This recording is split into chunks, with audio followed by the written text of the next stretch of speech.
ሰላም ጤና ይስጥልን የተወደዳችሁና የተከበራችሁ የጣና ዴይሊ ቤተሰቦች በያላችሁበት የዓለም ዳርቻ ክብሮታዊ ሰላምታችን ይድረስ እያልን የግንቦት 20 ቀን 2018 ዓ.ም የጣና ዴይሊ ዜናችን ተጀምሯል። በቅድሚያም ለሰዓቱ ዜናችን የመረጥናቸውን ዜናዎች እርሶቹን አስቀድመን እናስደምጣችኋለን።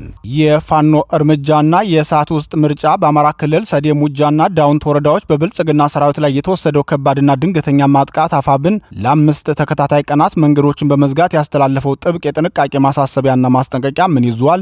በሌላ በኩል ታዋቂው የፈረንሳይ ጋዜጣ ሊበሬሽን በመጪው ምርጫ ላይ ያወጣው ጉድ በሰዓት መካከል የሚደረግ የጨበራ ምርጫ ሲል ያገዛዙን ድብቅ ሴራ ገመና አደባባይ አውጥቶታል። በስፋት የያዝነው ዜናችን ነው፣ ይደመጣል። ዓለም በሶስተኛው የዓለም ጦርነት አፋፍ ላይ የሆርሙዝ ወሽመጥ ፍንዳታና የቀጠናው መናወጥ አሜሪካ በፕሬዝዳንት ዶናልድ ትራምፕ ትዕዛዝ በኢራን የባህር ኃይልና የድሮን ማዕከል ላይ የፈጸመችው ከባድ የአየር ጥቃት እንዲሁም ኢራን በኩዌት በሚገኝ የአሜሪካ የጦር ሰፈር ላይ የወሰደችው አደገኛ ያጸፋ እርምጃ የኒውክሌር ስምምነቶች መፍረስና የዓለምን ኢኮኖሚ የሚያናጋው የነዳጅ ዋጋ ንረት ቻይናስ ይህንን የአሜሪካን መወጠር ተጠቅማበት ታይዋን ላይ ምን አስባለች የሚሉትን በስፋት ያዝነው ዘገባችን ነው፣ ይደመጣል። ክቡራትና ክቡራን የጣና ዴይሊ ቤተሰቦች እነዚህን እና ሌሎች ዜናዎችን ይዘናል። እስከ ፍጻሜው አብራችሁ እንድትቆዩ እየጋበዝን ወደ ዝርዝር ዜናዎቹ እናልፋለን።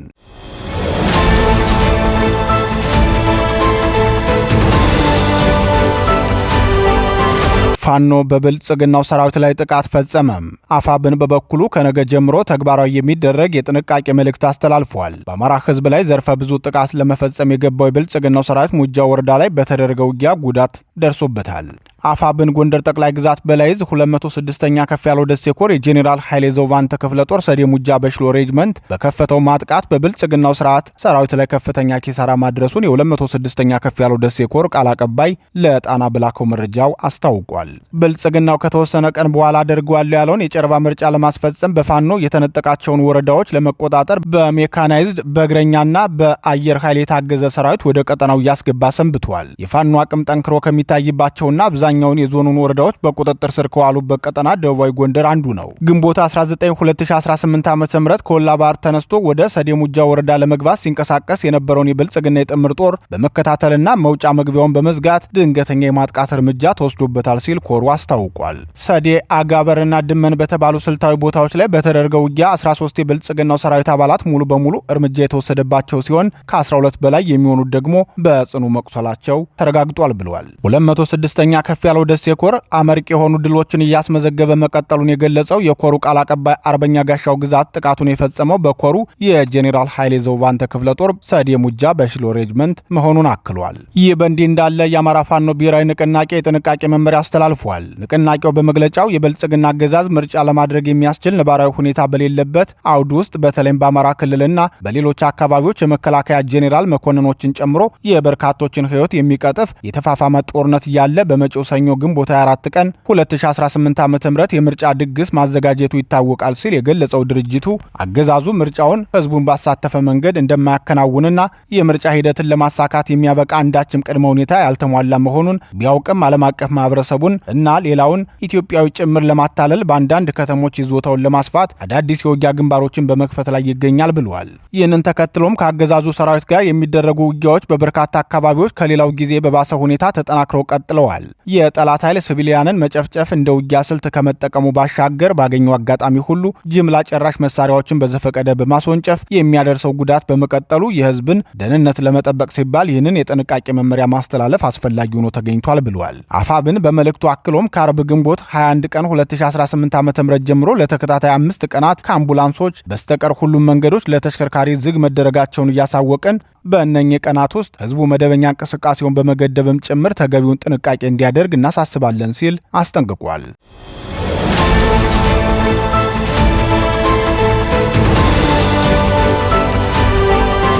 የፈረንሳዩ ጋዜጣ ሊበሬሽን ስለ ብልጽግናው ምርጫ አጋለጠ።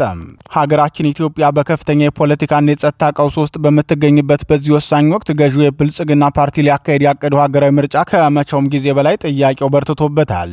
ይህ ሂደት የህዝብን የፖለቲካ ፍላጎት ከማስተናገድ ይልቅ የፖለቲካ ቅቡልነትን ለማስቀጠል የሚደረግ የጨበራ ምርጫ መሆኑን መሬት ላይ ያሉ ሀቆች በግልጽ እያሳዩ ነው። የፈረንሳዩ ታዋቂው ሊበሬሽን ጋዜጣ ይህንን የታጠረ የፖለቲካ ድባብ በእሳት መካከል የሚደረግ ምርጫ ሲል መግለጹ የችግሩን ጥልቀት ያሳያል። ያሳያል። በጸጥታ መደፍረስ በጦርነት ምክንያት የኢትዮጵያ ብሔራዊ ምርጫ ቦርድ በአማራና በትግራይ ክልሎች በሚገኙ ቢያንስ 46 ምርጫ ክልሎች ላይ ምርጫው እንደማይካሄድ ማረጋገጡን ቢገልጽም እውነታው ግን ከዚህም በላይ ነው ይላል ዘገባው። የብልጽግናው መንግስት የቱን ያህል ከገጠሪቱ የሀገሪቱ ክፍል እንደተነጠለና ምርጫው በከተሞች ብቻ የተገደበ የማስመሰል ቲያትር መሆኑን የሚያጋልጥ ነው።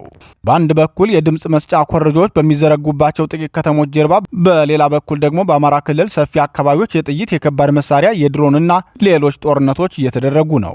በሰሜንና ደቡብ ወሎ፣ በሸዋ፣ በምስራቅና ምዕራብ ጎጃም እንዲሁም በጎንደር የተለያዩ ዞኖች በርካታ ወረዳዎችና ከተሞች በፋኖ እና በብልጽግናው ኃይሎች መካከል በሚደረግ ከፍተኛ ውጊያ እየታመሱ ይገኛሉ። በተለይም በወግዲ፣ ሞጃና፣ ወደራ እና ፋርጣ ወረዳዎች የተመዘገቡት የድሮን ጥቃቶች ይህ ምርጫ በንጹሐን ዜጎች ደምና ስጋት ላይ የሚካሄድ መሆኑን አጉልቶ ያሳያል። የአማራ አሜሪካውያን ማህበር ባወጣው የቅርብ ጊዜ ሪፖርት መሰረት ከጥር ወር ጀምሮ ብቻ 242 የሰብአዊ መብት ጥሰቶች በብልጽግናው መንግስት ኃይሎች መፈጸማቸው የተናጋው መንግስት ከሰላማዊ የፖለቲካ መፍትሄ ይልቅ የኃይል እርምጃን መምረጡን የሚያሳይ ግልጽ ማሳያ ነው። በመሆኑም የዜጎች በህይወት የመኖር ዋስትና ባልተረጋገጠበትና ሰፊው ህዝብ በጦርነት እሳት እየተለበለበ ባለበት ሁኔታ የሚካሄድ ምርጫ የፖለቲካ መፍትሄ ሊያመጣ አይችልም ሲሉ ተንታኞች ወደፊት ሊፈጠር የሚችለውን ስጋታቸውን ያጋራሉ።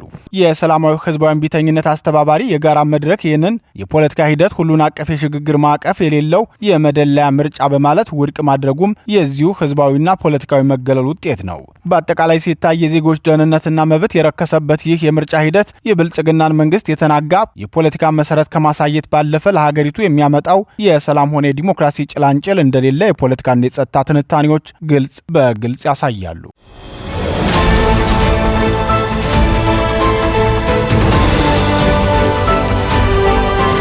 በስርዓቱ ቅጥረኞች ላይ እርምጃ ወስጃለሁ። ፋኖ አፋብን ወሎ ቤተ አማራ ምኒልክ ዕዝ 106ኛ ኮር 31ኛ ክፍለ ጦር ዳውንት ወረዳ ውስጥ ባሉ የአባት አርበኞች ስርዓቱ በፈጠራቸው ዘራፊዎች ላይ የማያዳግም እርምጃ መውሰዱን ገለጸ። ግንቦት 20 2018 ዓ.ም በዳውንት ወረዳ የብልጽግና አገልጋዮች ከተለያየ ቦታ አምጥተው በወረዳዋ ህዝብ ላይ ግፍን ይፈጽሙ በነበሩ ስርዓት ወለድ ሽፍቶች ላይ በአባት አርበኞች ልዩ ኦፕሬሽን እርምጃ እንደተወሰደባቸው እዙ በላከው አውደ ውጊያ መረጃው ገልጿል። ዘራፊ ቡድኖቹ በህዝብ ላይ እጅግ አስቸጋሪ ሆነው ቢቆዩም በመጨረሻም በአባት አርበኞች እርምጃ ተወስዶባቸዋል ያለው የኮር መረጃ አንደኛው የቡድኑ ግብረ አበር እግሩን ተመቶ በቁጥጥር ስር መዋሉን ተናግረዋል። የዳውንት ወረዳ የብልጽግና አገልጋዮች ይህንን ግለሰብና ሌሎችን ከሌላ ቦታ ለዚህ ዓላማ እንዳመጧቸው የገለጹት ምንጮች የአማራ ተወላጆችን ከብልጽግና ተልኮ ተቀብሎ የፋኖ ስሜት አላችሁ በማለት ገሎ ወደ ዳውንት ወረዳ በብልጽግና አመራሮች በድብቅ አቀባበል ተደርጎለት የወረዳውን ህዝብ በፋኖ ስም እንዲያሰቃይ ተልኮ ተሰጥቶት ወደ ጸረ ህዝብ ዓላማው ተሰማርቶ ከአራት የማያንሱ ግብረ አበሮቹን አስከትሎ በወረዳው ህዝብ ላይ መጠነ ሰፊ በደል ሲፈጽም መቆየቱን ገልጸዋል። ግለሰቡም 4 ግለሰቦችን የገደለ ከ5 ግለሰቦች ላይ የአካል ጉዳት ያደረሰ የዳውንት ወረዳ የገርሳ ጤና ጣቢያን 2 ጊዜ ዘረፋ ፈጽሞ ሙሉ የጤና ጣቢያ ባለሙያዎችን በመሳሪያ በማስፈራራት ስልካቸውን ዘርፏል ሲሉ ነዋሪዎቹ ለጣና ተናግረዋል። በወረዳው ውስጥ ከ100 በላይ የግለሰቦችን ስልክ በእነዚሁ ስርዓቱ ባደራጃቸው ህገወጥ ስብስቦች ተነጥቋል ያሉት ነዋሪዎቹ የግለሰቦችን መሳሪያ ከ17 በላይ ጨለማን ተገን አድርገው ዘርፈዋል። አንድ የግለሰብ ወፍጮ በቦምብ አውድመዋል። ግለሰቦችን ከመኖሪያ ቤታቸው አፈናቅለው ለስደት ዳርገዋል። የአባወራዎችን ሚስቶች ላይም ጥቃት ፈጽመዋል ሲሉ ነዋሪዎቹ ተናግረዋል።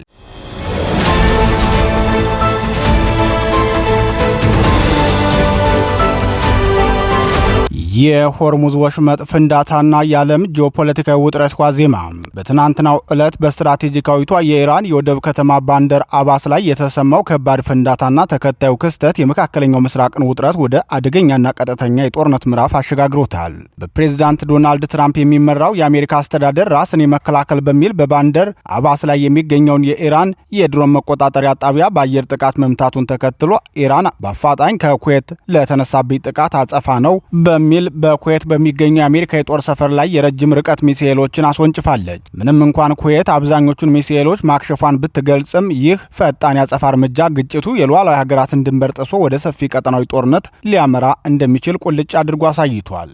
ባንደር አባስ ለኢራን የባህር ኃይልና የድሮን እዝ ማዕከል እጅግ ወሳኝ ስፍራ በመሆኗ ይህ ጥቃት የሀገሪቱን ወታደራዊ አቅም በቀጥታ የሚፈታተን ሆኖ አልፏል። ይህ ወታደራዊ ፍጥጫ ከቀጠናዊ የፖለቲካ ሽኩቻ ባለፈ በዓለም ኢኮኖሚ ላይ ከፍተኛ የሆነ የልብ ትርታን ፈጥሯል። የስትራቴጂካዊ ጥናቶች ማዕከልና ዘ ጋርዲያን እንደዘገቡት ከዓለም የነዳጅ ንግድ ውስጥ ከ20 በመቶ በላይ የሚያስተናግድበት የሆርሙዝ ወሽመጥ በዚህ ግጭት ሳቢያ የከፍተኛ ደህንነት ስጋት ወድቆበታል። የንግድና የነዳጅ ጫኝ መርከቦች ዋስትና አደጋ ላይ መውደቁን ተከትሎ የዓለም የነዳጅ ዋጋ በአጭር ጊዜ ውስጥ በከፍተኛ ሁኔታ እያሸቀበ ይገኛል። የሆርሙዝ ወሽመጥ መዘጋቱ ወይም ቀጣይነት ያለው ወታደራዊ ጥቃት መናኸሪያ መሆን ማለት የዓለምን የኢኮኖሚ የደም ስር እንደ መቁረጥ የሚቆጠር በመሆኑ አሁን የተፈጠረው ቀውስ መላውን ዓለም በዋጋ ንረት ሊመታው እንደሚችል ትልቅ ስጋት ተደቅኗል። ከዚህ የኢኮኖሚ ስጋት ጎን ለጎን አሁን ያለው ቀውስ ዓለም አቀፍ የደህንነት ስምምነቶች ከፈረሱበት አዲስና አደገኛ የታሪክ ምዕራፍ ጋር ተደራርቧል። የውጭ ግንኙነት ምክር ቤት ይፋ እንዳደረገው በአሜሪካና በሩሲያ መካከል የነበረው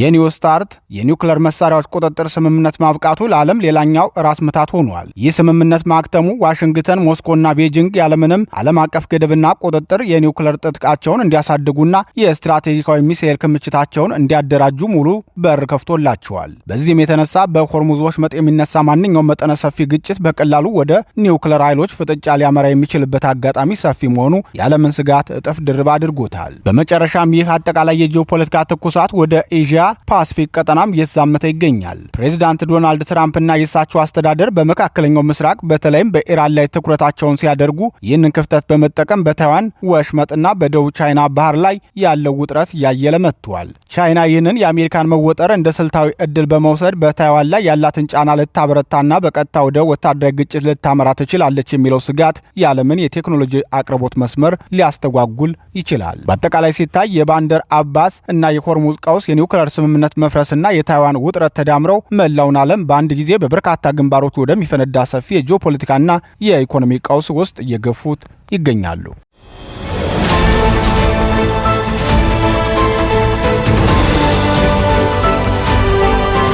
የተወደዳችሁና የተከበራችሁ የጣና ዴይሊ ቤተሰቦች የሰዓቱ ዜናችን የተከታተላችሁትን ይመስል ነበር። ምርጫችሁ ስለምታደርጉ እናመሰግናለን። ተሰናበትናችሁ። ጤና ይስጥልን።